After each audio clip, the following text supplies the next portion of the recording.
الناصر لدین اللہ عباسی خاندان کا ایک طاقتور اور باصلاحیت خلیفہ تھا۔ اس نے اپنے دورہ حکومت میں اسلامی دنیا میں ایک نئی روح پھونک دی اور خلافت عباسیہ کو دوبارہ عظمت کی بلندیوں پر پہنچا دیا۔ ناصر لدین اللہ صرف ایک کامیاب حکمران ہی نہیں بلکہ وہ اہل بیت علیہ السلام کا ایک مخلص عقیدت مند بھی تھا۔ ایک طویل اور کامیاب دور حکومت الناصر لدین اللہ کی خلافت تقریباً 47 سال تک جاری رہی، جو کہ عباسی خلفاء میں سب سے طویل ترین دور حکومت ہے۔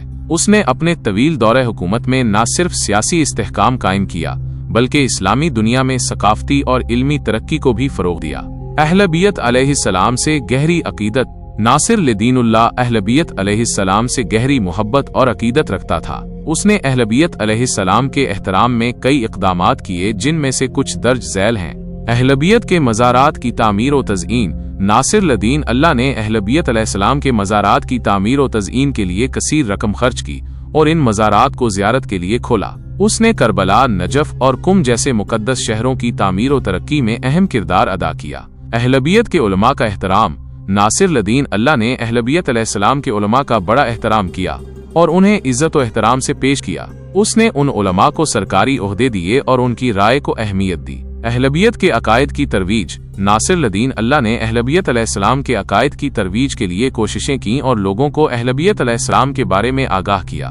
اس نے اہل بیت علیہ السلام کے بارے میں کتابیں لکھوائیں اور ان کی تعلیم کو فروغ دیا۔ شیعوں کے ساتھ اچھے تعلقات ناصر لدین اللہ نے شیعوں کے ساتھ اچھے تعلقات قائم رکھے اور انہیں اپنے دور حکومت میں اہم عہدے دیے۔ اس کی یہ پالیسی شیعوں اور سنیوں کے درمیان اتحاد اور یکجہتی کا باعث بنی۔ ایک کامیاب حکمران ناصر لدین اللہ نہ صرف ایک عقیدت مند بلکہ ایک کامیاب حکمران بھی تھا۔ اس نے اپنے دور حکومت میں کئی اہم اقدامات کیے، جن میں سے کچھ درج ذیل ہیں۔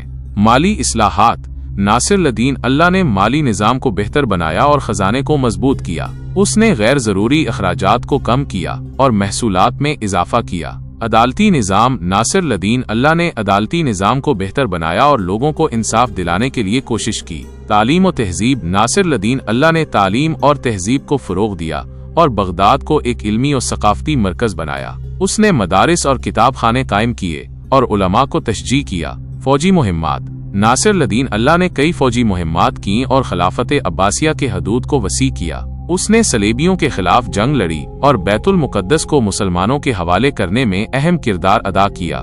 عمرانی کام ناصر لدین اللہ نے بغداد میں کئی عمارتیں اور تعمیراتی کام کروائے۔ اس نے مساجد، مدارس، ہسپتال اور قلعے تعمیر کروائے۔ ناصر لدین اللہ کی وفات اور اس کا اثر ناصر لدین اللہ 8 اکتوبر 1193 کو بغداد میں وفات پا گیا۔ اس کی وفات کے بعد خلافت عباسیہ میں زوال کا آغاز ہوا، لیکن ناصر لدین اللہ کی خدمات آج بھی مسلمانوں کے لیے مشعل راہ ہیں۔ اس نے اسلامی دنیا میں امن و امان قائم کیا اور تعلیم و تہذیب کو فروغ دیا۔ ناصر لدین اللہ کی زندگی اور کارنامے اس بات کی واضح مثال ہیں کہ ایک مسلمان حکمران کیسے اپنے دین اور اپنی قوم کے لیے کام کر سکتا ہے۔ خلاصہ ناصر لدین اللہ عباسی ایک عظیم خلیفہ اور اہل بیت علیہ السلام کا ایک مخلص عقیدت مند تھا۔ اس نے اسلامی دنیا کے ساتھ ساتھ اہل بیت علیہ السلام کے لیے بھی بہت سی اہم خدمات انجام دی۔ اس کی زندگی اور کارنامے اس بات کی واضح مثال ہیں کہ ایک مسلمان حکمران کیسے اپنے دین اور اپنی قوم کے لیے کام کر سکتا ہے۔